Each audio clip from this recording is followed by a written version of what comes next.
Vous est-il déjà arrivé d'avoir l'impression que vos émotions tirent les ficelles, qu'elles vous poussent à dire ou à faire des choses que vous regrettez aussitôt? Cette réponse colérique envoyée sans réfléchir, ce moment où vous avez piqué une colère contre un être cher et avez souhaité pouvoir reprendre vos mots, ou encore cette angoisse diffuse qui vous serre la poitrine à chaque fois que vous regardez votre téléphone, vous laissant désemparé? Nous sommes tous passés par là, vivre en permanence en mode réaction, comme une bille de flipper, rebondissant d'un déclencheur stressant à un autre, sans jamais savoir où l'on va atterrir. C'est épuisant, ça sabote nos relations, freine nos carrières et vole notre tranquillité d'esprit. Et si une autre voie existait? Et si vous pouviez traverser les moments les plus chaotiques de la vie et y répondre avec calme, clarté et assurance? Et si le secret n'était pas un nouveau système complexe de développement personnel, mais une sagesse puissante et concrète, née il y a plus de 2000 ans, une philosophie adoptée tour à tour par empereurs, esclaves et gens ordinaires, qui ont trouvé une paix intérieure inébranlable, même face à la guerre, à la perte et à l'adversité la plus extrême. Ils ont saisi une vérité essentielle sur la nature humaine. Nous ne contrôlons pas ce qui nous arrive, mais nous contrôlons toujours notre réponse. Appliquer cette leçon antique aujourd'hui est peut-être la compétence la plus précieuse du XXIe siècle.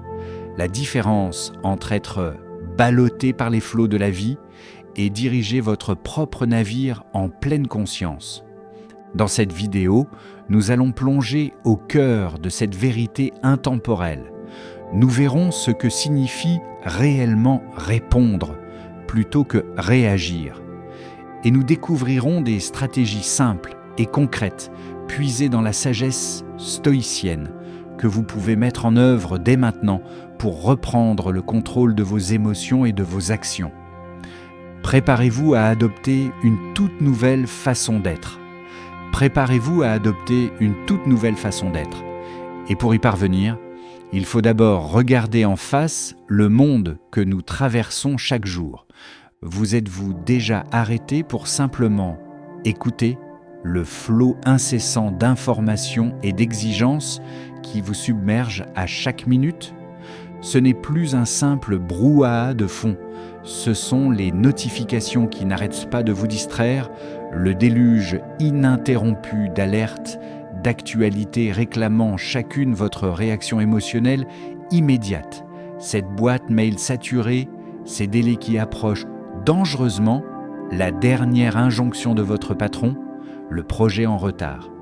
Au-delà du travail, il y a les attentes familiales, les dramas entre amis, les meilleurs moments soigneusement mis en scène sur les réseaux sociaux qui vous font douter de votre propre vie. C'est ce sentiment d'être toujours connecté, toujours disponible, toujours en train de traiter l'information, sans jamais se sentir vraiment présent ou maître de la situation. Nous vivons sous une forme de laisse numérique et sociale, réagissant sans cesse à des stimuli extérieurs. Et cette réalité ininterrompue engendre sa propre conséquence, ce nœud familier d'angoisse ou de surcharge dans l'estomac, cette impression de ne faire que survivre, de réagir à la prochaine urgence ou contrariété qui surgit. C'est comme si vous étiez embarqué malgré vous dans un grand 8 conçu par tout le monde sauf vous. Vous ne pilotez pas votre état d'esprit, vous vous contentez de vous préparer au prochain choc. C'est terriblement frustrant de savoir qu'on ne devrait pas se mettre en colère, s'angoisser ou se décourager, et de se sentir impuissant face à l'irrésistible montée d'émotions que la vie vous inflige. Cette perte d'autonomie, ce sentiment que votre paix intérieure est sans cesse à la merci du chaos extérieur, est l'un des aspects les plus épuisants de la vie moderne. Mais au-delà de cette compréhension du bruit constant et de l'inconfort qu'il génère, se cache une promesse profonde. La vérité incroyable, c'est que reprendre le contrôle ne consiste pas à faire taire le monde autour de vous. Bonne chance pour réussir cela au XXIe siècle. Non, le véritable pouvoir, la paix durable, ne viennent pas de la contrainte des événements extérieurs. Ils naissent de la maîtrise de votre monde intérieur, de la certitude que si la vie vous lance perpétuellement défis, irritations et imprévus, vous possédez un pouvoir inhérent et invincible. Choisir la manière dont vous y faites face. Ce n'est pas un slogan de développement personnel ou une formule magique. C'est une vérité fondamentale sur la résilience humaine, éprouvée depuis des millénaires. C'est l'idée clé d'une philosophie qui a traversé les âges précisément parce qu'elle vous permet non seulement de survivre, mais de prospérer quelles que soient les circonstances. Et c'est là que nous arrivons au cœur même de ce pouvoir, la différence fondamentale entre ce qui nous amène à l'idée essentielle qui libère véritablement ce pouvoir, la différence fondamentale entre réagir et répondre. Décryptons cela en commençant par réagir. Imaginez la réaction comme votre mode par défaut. C'est le réflexe automatique à fleur de peau face à un stimulus. On vous coupe la route en voiture, votre corps et votre esprit se noient immédiatement dans la colère. Vous recevez un commentaire acerbe en ligne, votre impulsion première est souvent la défense, la justification, voire la contre-attaque. C'est un peu comme un système d'alarme biologique programmé pour déclencher dès que quelque chose d'inattendu, d'inconfortable ou de menaçant surgit. Vos pensées s'emballent, votre cœur s'emballe, votre corps se rigidifie et vous agissez ou parlez sans la moindre délibération consciente. C'est rapide, c'est instinctif et cela contourne souvent votre raison la plus élevée, vous laissant l'impression d'être pris en otage par vos propres émotions. Maintenant, partant de ce réflexe automatique, vient le choix conscient, répondre. Répondre, c'est délibéré, réfléchi et intentionnel. C'est prendre ce même stimulus, la manœuvre dangereuse, le commentaire blessant, le défi, et décider de votre ligne de conduite. Il ne s'agit pas de refouler votre émotion initiale. Vous pouvez toujours ressentir cette pointe d'agacement ou de frustration. Mais au lieu de laisser cette émotion piloter instantanément votre comportement, vous insérez un moment de pleine conscience. Vous accédez à vos valeurs, à vos objectifs, à votre raison. C'est là que vous reprenez les commandes. Vous choisissez votre action au lieu de vous laisser emporter par votre première impulsion. Un autre principe clé émerge ici, c'est l'espace crucial entre le stimulus et l'action. Un tout petit moment, une pause, un souffle. C'est dans cet intervalle que réside votre pouvoir, votre liberté. C'est là que les stoïciens puisaient leur force immense. Comme l'a si bien résumé Épictète, ce ne sont pas les choses qui nous troublent, mais les jugements que nous portons sur elles. Cette brève pause vous donne l'opportunité d'examiner votre jugement initial avant de le laisser dicter votre réponse. Reprenons l'exemple du commentaire critique pour illustrer la différence en pratique. Réagir, ce serait envoyer sans réfléchir une réponse colérique et défensive que vous regretterez sûrement plus tard. Répondre, ce serait sentir d'abord cette piqûre, prendre une respiration, vous accorder ce laps de temps salvateur, vous rappeler vos objectifs supérieurs, par exemple, préserver votre calme ou votre image professionnelle. Puis, décider que le commentaire ne mérite peut-être pas votre énergie, ou bien préparer plus tard une réponse posée et argumentée une fois la tempête émotionnelle apaisée.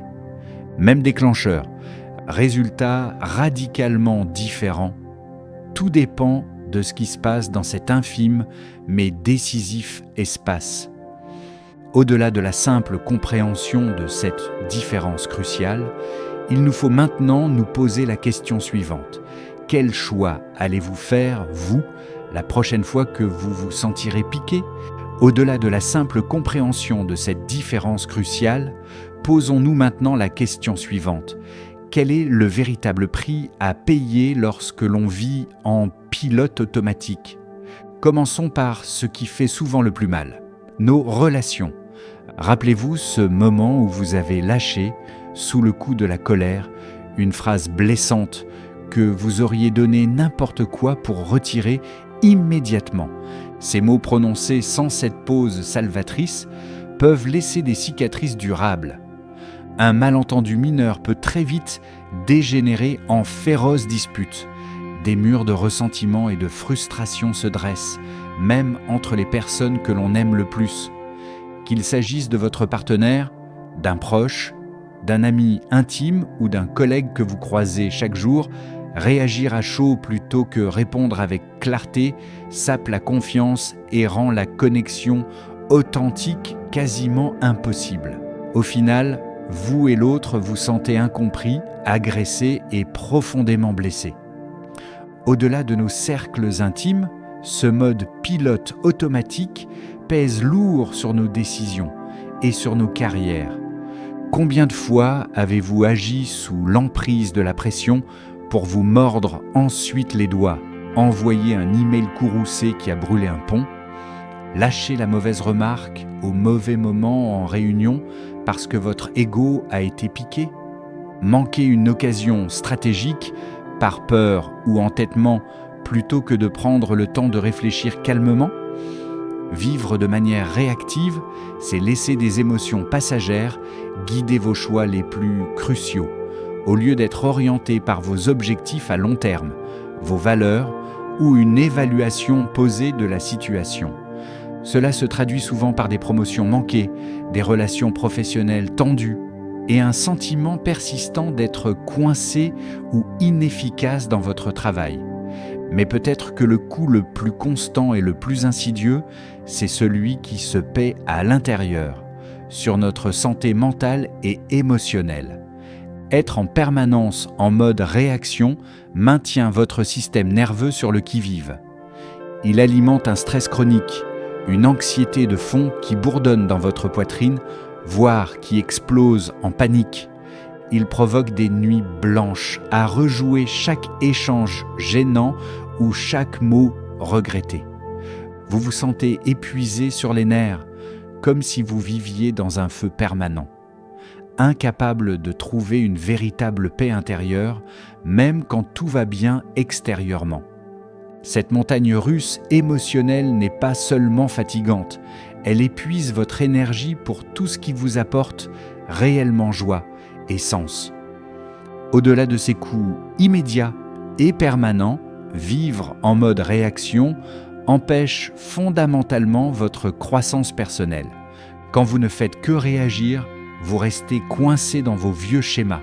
Vous n'apprenez pas vraiment de vos erreurs, car votre réflexe est de rejeter la faute sur les autres ou de vous défendre au lieu de prendre la responsabilité et d'en tirer une leçon. Vous vous fermez à tout retour constructif, votre première réaction étant la blessure ou la défense. Vous passez à côté d'opportunités de développer la patience, de forger une véritable résilience et de cultiver la sagesse.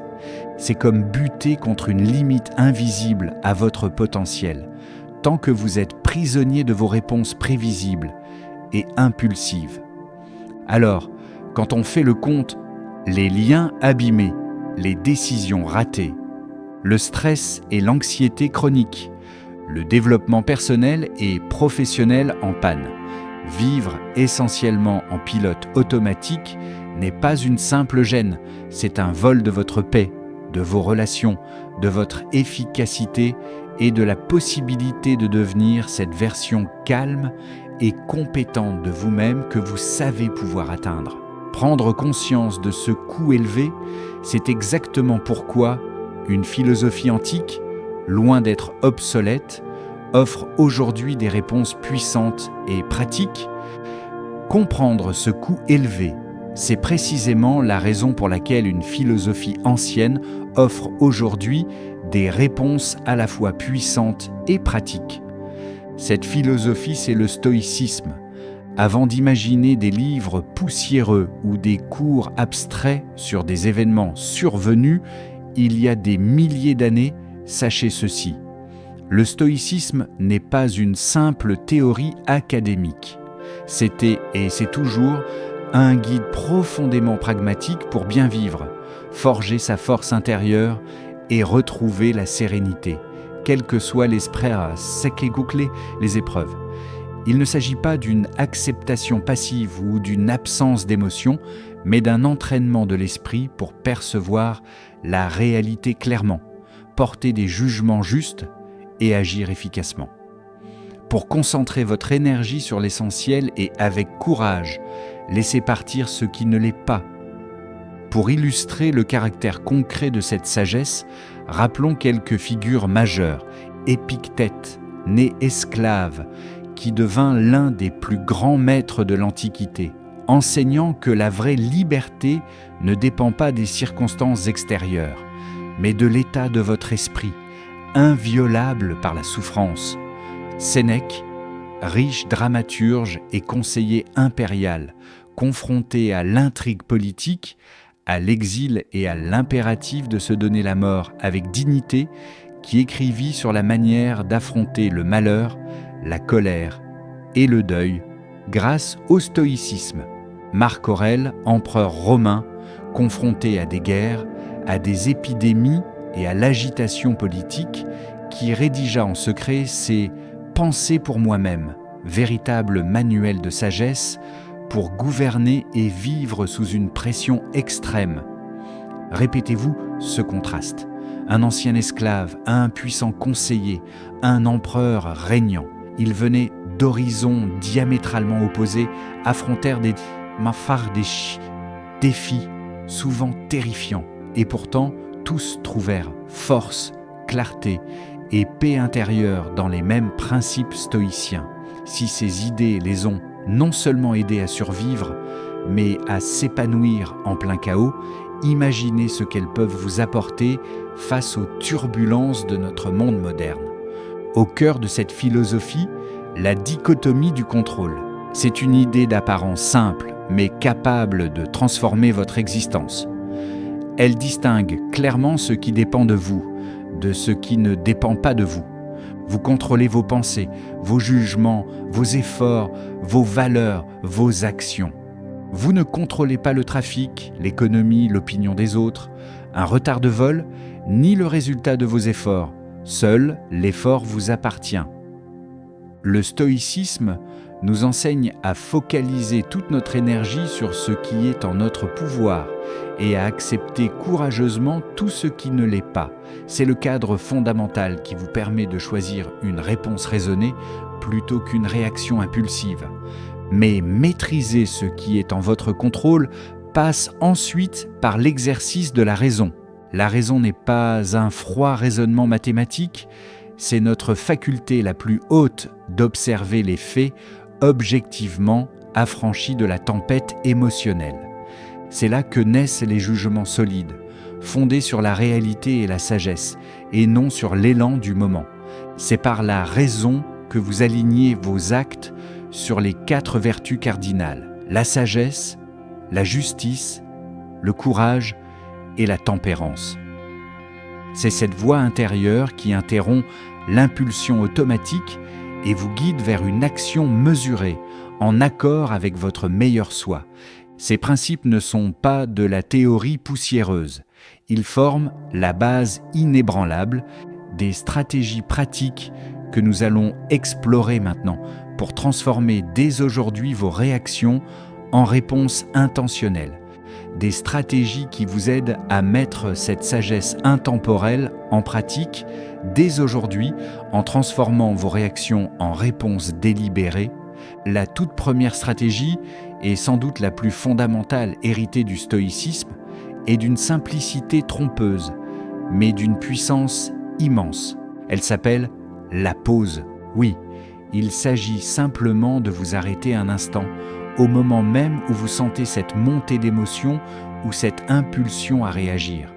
En vous appuyant sur cette idée de vous arrêter, vous créez, à cet instant précis, toute la magie. Dès qu'un stimulus vous atteint, un email agressif, un commentaire cinglant, un embouteillage soudain, votre circuit cérébral réactif se déclenche en une fraction de seconde. Insérez ne serait-ce qu'une seconde, un souffle conscient, un battement de cœur volontaire, interrompt ce réflexe automatique. Vous recréez l'espace dont nous avons parlé, cet intervalle entre le déclencheur et votre réaction conditionnée.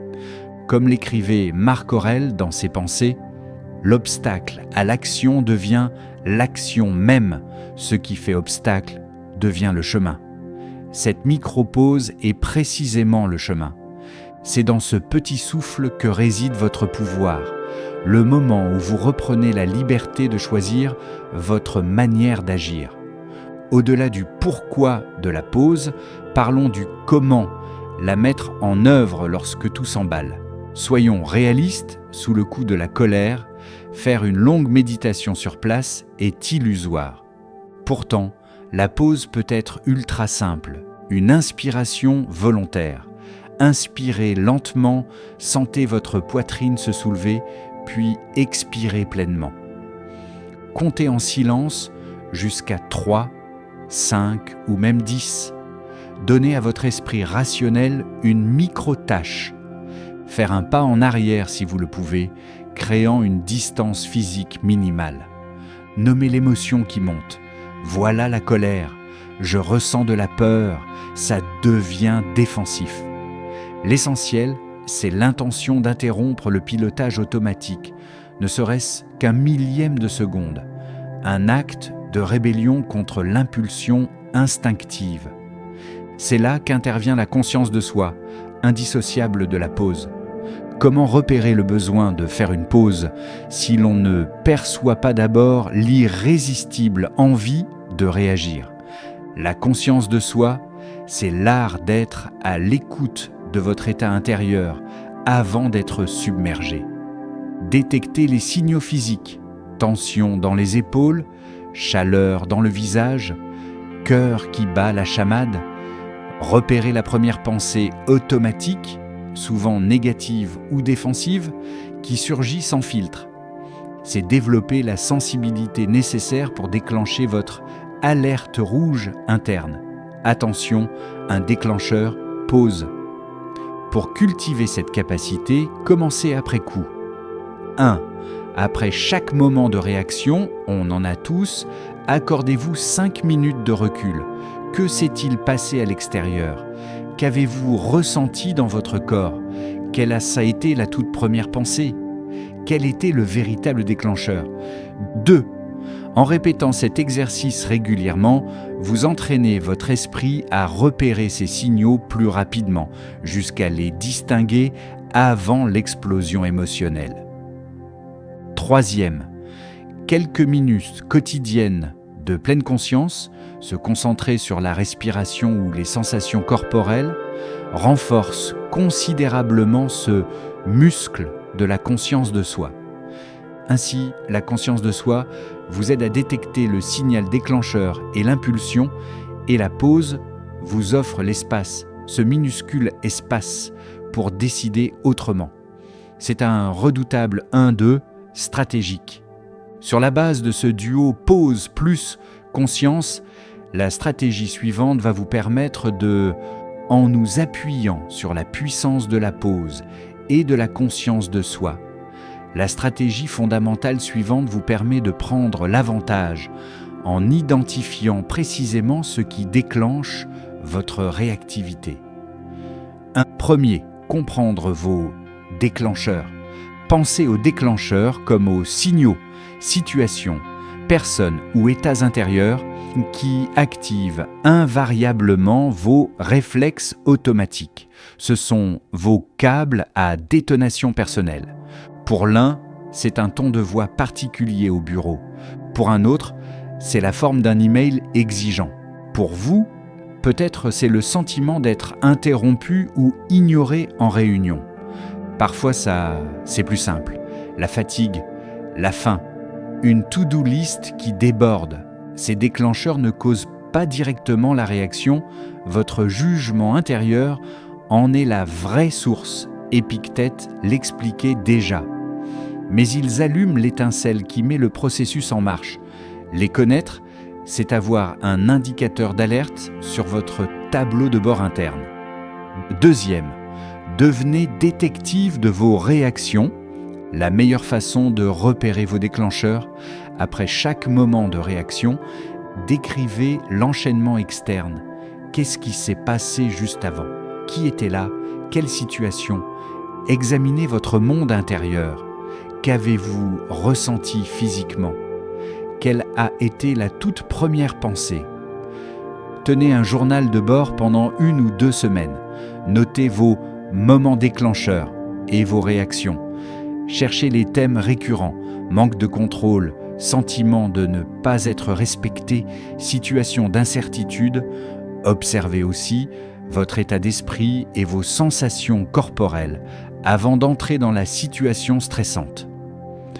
Troisième, cartographiez votre chaîne interne. Un déclencheur, c'est plus qu'un événement. C'est l'allumette qui met en branle une réaction en chaîne ultra rapide. Déclencheur externe, l'email, le ton de voix. Jugement automatique, c'est injuste. On m'attaque, je vais échouer. Surge physique émotionnelle, adrénaline, nœud au ventre, visage chauffé, cœur qui s'emballe. Envie irrésistible de réagir, crier, se justifier, se refermer, partir. Ce processus se joue presque sans que vous en ayez conscience, à moins de l'entraîner. Quatrième, transformez la pause en préemption. Grâce à votre journal, vous savez repérer le tout premier signal. Une boule dans la gorge, un flash de pensée défensive. Ce premier bip d'alerte est votre indice. Appliquez la pause avant que la réaction ne soit totale. Repérez le déclencheur. Détectez la toute première sensation ou pensée. Pause. Ainsi, vous n'attendez plus la crise pour réagir. Vous interceptez la chaîne dès ses points faibles. En reconnaissant vos déclencheurs et en pratiquant cette pause proactive, la stratégie suivante vous permettra de transformer votre perspective en nous appuyant sur la reconnaissance de vos déclencheurs et l'usage de la pause. La stratégie fondamentale suivante vous permet de transformer votre perspective. Il s'agit du recadrage, reframing. Après avoir créé cet espace essentiel grâce à la pause et identifié, grâce à la conscience de soi, le déclencheur et la poussée d'émotion initiale, le recadrage vous donne accès à la véritable force stoïcienne. Recadrer, c'est choisir de voir une situation, un événement ou un défi sous un angle différent de votre interprétation automatique et négative. Souvenez-vous, d'Épictète, ce ne sont pas les choses qui nous troublent, mais l'opinion que nous en avons. Le recadrage, c'est travailler activement sur ce jugement initial, non pour nier la réalité, mais pour trouver une interprétation alternative plus précise, plus utile, moins chargée d'émotions ou mieux alignée avec vos valeurs. Pourquoi ce n'est pas du pensée positive, simpliste? La chaîne interne automatique est la suivante: déclencheur vers la droite, jugement automatique, surge émotionnel, envie de réagir. Le recadrage intervient juste après l'étape 2.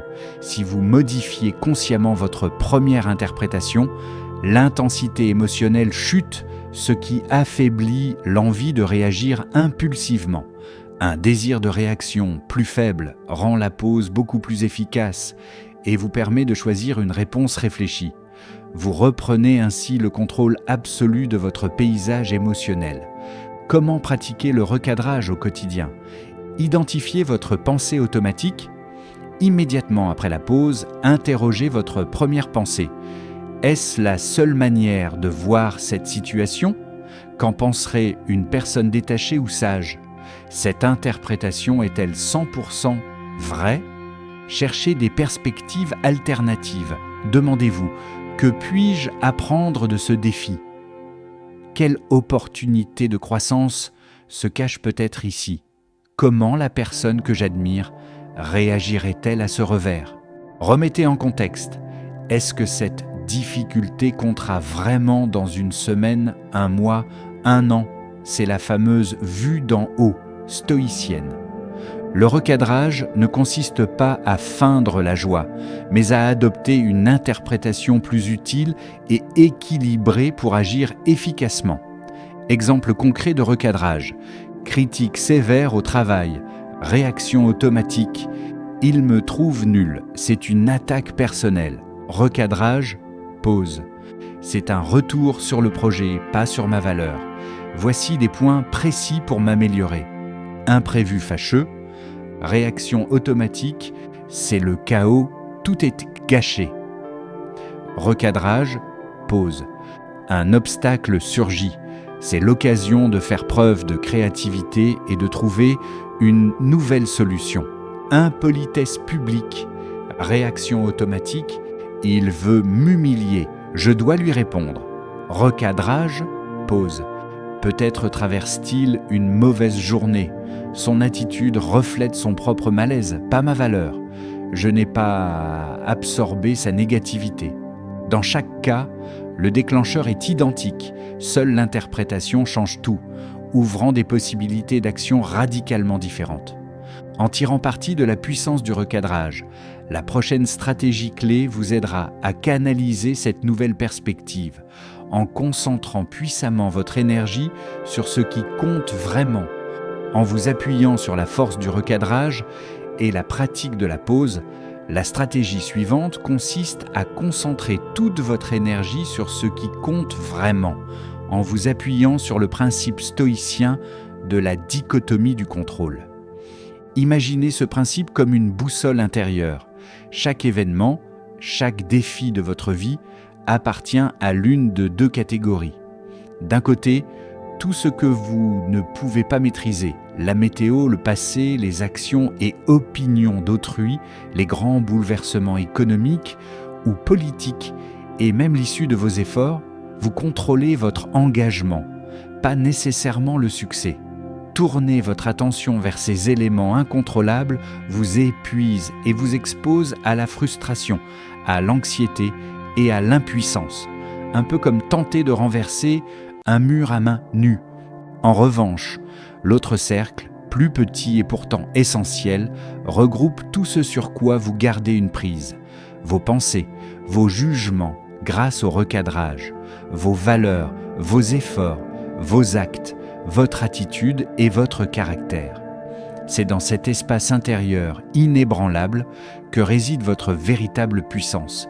C'est là que vous pouvez toujours choisir, quelles que soient les circonstances extérieures. Passer d'un mode réactif à une réponse intentionnelle, c'est donc accepter ce que vous ne pouvez pas changer, puis diriger vos ressources vers ce qui dépend de vous, choisir l'interprétation juste, aligner votre action sur vos valeurs et vos objectifs et concentrer votre énergie sur chaque geste et chaque pensée qui relève de votre responsabilité. Cette acceptation active, loin d'être une résignation, vous libère d'une énergie gaspillée et vous permet enfin de piloter votre navire plutôt que de lutter contre la mer. Au quotidien, cela se traduit par des choix simples mais puissants. Face à un embouteillage, vous ne pouvez pas maîtriser la circulation, mais vous décidez de votre réaction, de la manière dont vous employez ce temps et de l'état d'esprit avec lequel vous abordez votre retard. Si un commentaire en ligne vous blesse, leur méchanceté est hors de votre contrôle, mais vous choisissez votre interprétation. Vous décidez de répondre ou non et vous protégez votre tranquillité. Lors d'un entretien important, l'attitude du recruteur et la décision finale ne vous appartiennent pas. En revanche, vous maîtrisez votre préparation, votre confiance et votre façon de rebondir ensuite.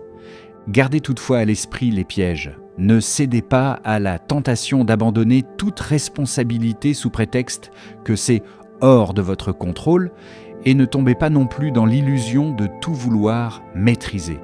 Le véritable équilibre consiste à savoir quand agir, sur quoi porter son attention et surtout à libérer l'énergie ainsi gagnée pour bâtir la vie que vous souhaitez. En résumé, la dichotomie du contrôle vous offre le cadre le plus solide. Concentrez-vous sans relâche sur ce qui dépend de vous, acceptez courageusement ce qui ne dépend pas de vous et retrouvez la liberté et la sérénité au cœur de votre propre forteresse intérieure. Aussi puissante et libératrice que soit la dichotomie du contrôle, il existe des pièges courants dont il faut se méfier lorsqu'on l'applique. Car soyons honnêtes, vivre de manière plus intentionnelle, plus stoïcienne, ce n'est pas toujours simple. C'est un chemin, pas une destination, et on tombe souvent dans les mêmes travers. Les connaître vous aidera à les éviter. Le premier malentendu, sans doute le plus répandu, consiste à croire que le stoïcisme implique de ne plus ressentir aucune émotion. Beaucoup craignent de devoir devenir froid, mécanique, indifférent à ce qui les entoure. Ils s'efforcent alors de refouler colère, tristesse ou frustration dès qu'ils surgissent. Pourtant, le stoïcisme ne consiste pas à nier vos émotions, mais à les reconnaître. D'accord, je suis en colère. En comprenant l'origine, souvent votre propre jugement sur un événement extérieur, et à choisir ensuite une réponse raisonnée malgré leur présence. Les émotions font partie intégrante de la condition humaine. Le but n'est pas de les supprimer, mais d'empêcher qu'elles dictent automatiquement vos actions. Autre piège très fréquent, s'attendre à une maîtrise instantanée. Vous suivez les principes, vous pratiquez la pause, vous recadrez, vous comprenez la dichotomie du contrôle, et puis vous replongez dans vos anciennes réactions. Vous perdez patience, vous vous laissez envahir par l'inquiétude, vous réagissez comme avant. Et vous vous dites, le stoïcisme, ça ne marche pas pour moi. Or, il s'agit d'un apprentissage, pas d'un interrupteur on-off. Comme pour un instrument de musique ou une langue étrangère, on progresse par essai, erreur et répétition. Chaque faux pas n'est pas un échec personnel, mais une précieuse occasion de repérer vos déclencheurs, vos automatismes et de vous entraîner à faire autrement la fois suivante. Un autre écueil subtil mais tout aussi dommageable est d'utiliser l'idée d'accepter ce qu'on ne peut pas contrôler comme prétexte à l'inaction. Puisque je ne maîtrise pas le résultat, pourquoi faire des efforts? Ou tant pis, c'est comme ça. Quand, au contraire, vous avez tout pouvoir sur votre préparation, votre méthode et votre attitude. Le stoïcisme n'est pas une philosophie du renoncement passif, mais de l'action déterminée sur ce qui dépend de vous, avec persévérance et vertu. Accepter l'impondérable ne signifie pas négliger ce qui reste de votre ressort. Enfin, on pense souvent à tort que ces principes ne s'appliquent qu'aux grandes crises, licenciements, maladies graves, divorces. Certes, ils sont inestimables dans les moments de basculement, mais c'est dans les petits instants quotidiens, une notification agaçante, un café renversé, un conducteur impoli, une broutille de ménage, que se forge la véritable résilience. Pratiquez la pause, l'auto-observation, le recadrage et la dichotomie du contrôle dans chaque situation apparemment insignifiante construit votre muscle intérieur, pas à pas. Si vous ne sortez les artilleries lourdes qu'au moment du grand chaos, vous n'aurez pas développé la souplesse nécessaire pour l'utiliser sous pression. Alors, si vous vous surprenez à tomber dans ces pièges, ne vous découragez pas, c'est normal.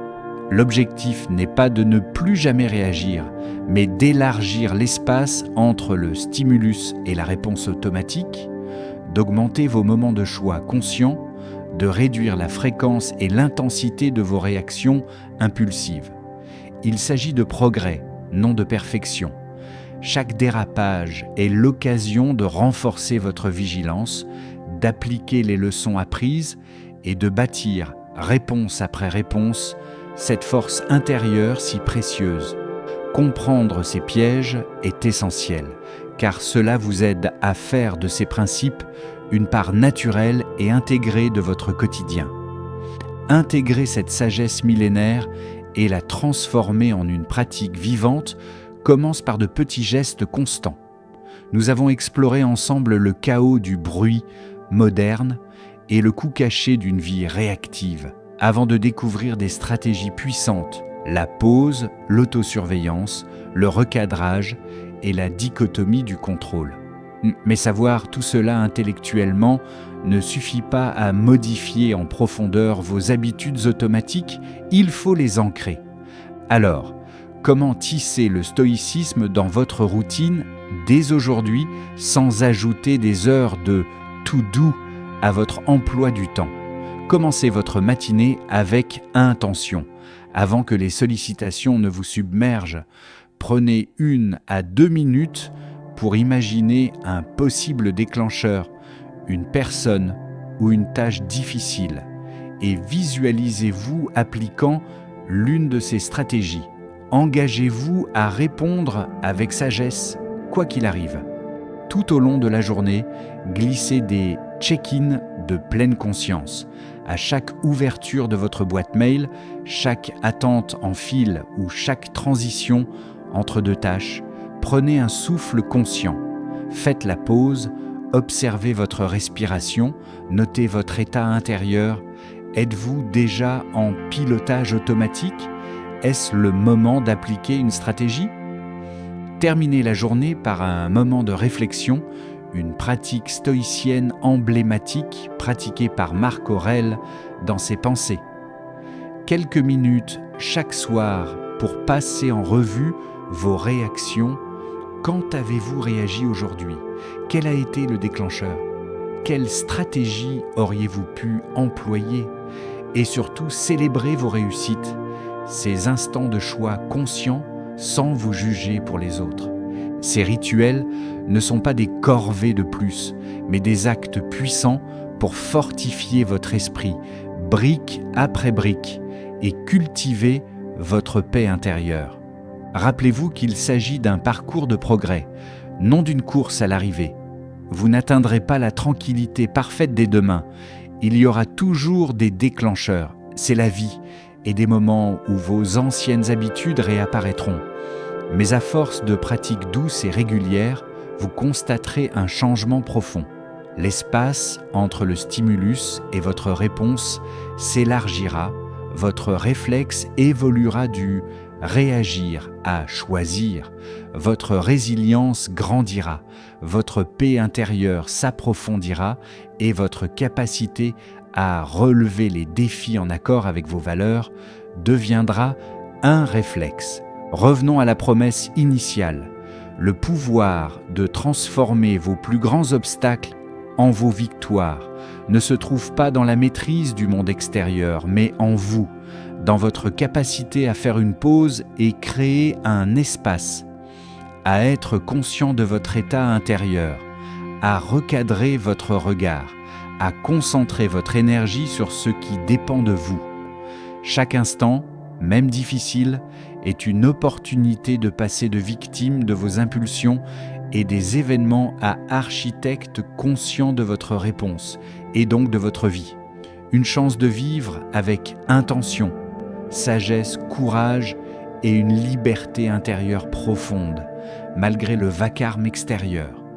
Si ce message résonne en vous et que vous aspirez à une vie plus consciente, sereine et puissante, passez à l'action. Si vous avez trouvé de la valeur dans cette vidéo, laissez un j'aime. Cela aide vraiment à faire connaître ces conseils à ceux qui en ont besoin. Quel est le principal outil? La pause, l'autosurveillance, le recadrage ou la dichotomie du contrôle, que vous vous engagez à pratiquer dès aujourd'hui. Partagez-le en commentaire. J'ai hâte de vous lire et de construire cette communauté ensemble. Pour continuer à explorer comment la philosophie stoïcienne peut transformer votre vie moderne, abonnez-vous à la chaîne Stoic Journal et activez la cloche pour ne rien rater de nos prochaines vidéos. Et si vous souhaitez approfondir immédiatement, découvrez cette vidéo indiquée à l'écran intitulée « Comment le stoïcisme vous aide à vaincre la peur ». Merci d'avoir partagé ce voyage avec moi. Que votre pratique vous apporte clarté, force et paix intérieure profonde.